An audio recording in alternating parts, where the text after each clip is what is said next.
Անասնապահության ոլորտի տարբեր ասոցիացիաների կողքին կգործի ևս մեկը։ Խոզաբույծները որոշել են միավորվել եւ միասնական լուծել խնդիրները։ Առաջին հանդիպմանը ներկայացվել է Խոզաբույծների ասոցիացիայի հիմնադրման նպատակները, ուղղություններն ու առաջիկա ծրագրերը։ Մեր գյուղատնտեսության, մեր խոզաբույծության վերականգնում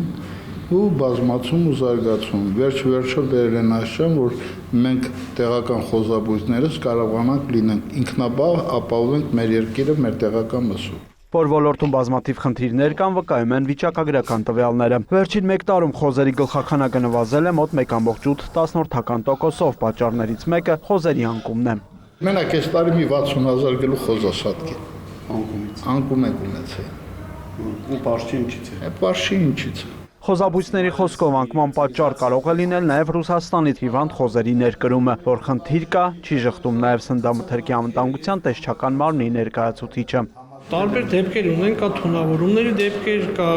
աղեստամոքսային տրակտի խանգարման դեպքեր, կա կերից, տարբեր պատճառներ կա, պահվածքի հետ կապված անկումները տարբեր են։ Գրանցված կոնկրետ հիվանդություն ըստ լաբորատոր պատասխանների չունենք։ Անդրադառնալով խոզի մսի ներկրմանը, ՍԱԱՏՄ ներկայացուցիչն ասում է, այն իրականացվում է ԵԱՏՄ օրենսդրության շրջանակում։ Պետք է կազմակերպությունը գրանցված լինի ԵՏՄ ռեստորներում, որպեսզի թույլատրվի ներմուծումը։ Իսկ արդեն իսկ սահմանին կենդանին հասնելուց իրականացվում է ֆիզիկական զննում, անասնաբուժական սերտիֆիկատի զննում, կենդանների կլինիկական զննում, որից հետո նոր խախտումներ չհայտնաբերելու դեպքում նոր թույլատրվում է բեռը ներմուծումը Հայաստանի Հանրապետությունում։ Վերջին տարիներին սահմանային անցակետերի տեխնիկական կարողությունները հագեցվել են, հսկողությունը խստացվել է։ Իդեպ գրանցված անկումից հետո հենց խոզաբույծներն էին խնդրել կառավարությանը խոզի մսի պահանջարկը բավարարելու նպատակով ներկրում իրականացնել։ Մենք խնդրեցինք, որ բացեն, որ կարողանանք գոնե այս ամառվա սեզոնում ներմուծվեն, որ կարողանանք ներքին շուկայի արտադրական մսամթերքով ապահովենք, որովհետև տեղական շուկան չէր հերիքացնում։ Այժմ էլ հակառակ խնդրանքն ունեն սահմանափակել ներկրումը։ Աշնանաբար, որ մենք էլ արդեն կարողանանք մեր կորցրածը վերականգնենք։ Երբ որ կվերականգնենք, ես թվում է սեպտեմբեր ամսին մենք ահագին մեծ գլխաքանակ արդեն նորցին գոջիներ կունենանք, արդեն մեր գլխաքանակը մոտորապես մոտ մի 30-40-50,000 գլխով արդեն մեր գլխաքանակը Հայաստանում կավելան։ Ռուսաստանից մեծ քանակի համեմատաբար էժան կենդանի խոզ եւ խոզի սառեցված միս է ներկրվում, ինչն էլ զգալի վնաս է հասցնում տեղական արտադրությանը։ Տեղականը մոտորապես կազմում է մոտ մի 40%-ը, 35-ից 40%-ը, 75%-ը կազմում է ներմուծված խոզերը։ Նույնիսկ լինում են դեպքեր, երբ ներմուծվածը ներկայացվում է որպես տեղական միս։ Թարմ կենդանի ներամուծում Հայաստանի Հանրապետություն,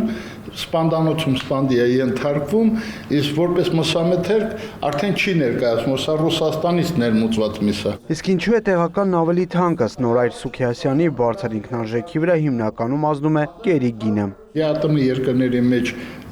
ներմուծված հացահատիկը ներամուծում իրանց մոտ 10% ՆԴՍ-ով, իսկ մեր մոտ ներամուծվում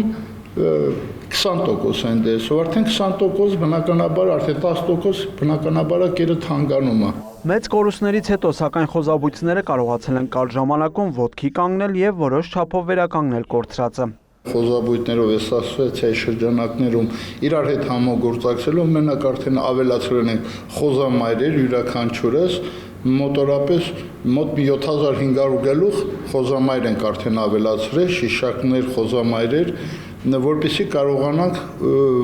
մենք տեղականը կորցրածը վերականգնենք։ Նշված խնդիրների լուծման դեպքում շատ արագ կարելի է զարգացնել տեղական արտադրությունը, համոզված է ասոցիացիայի նախագահը։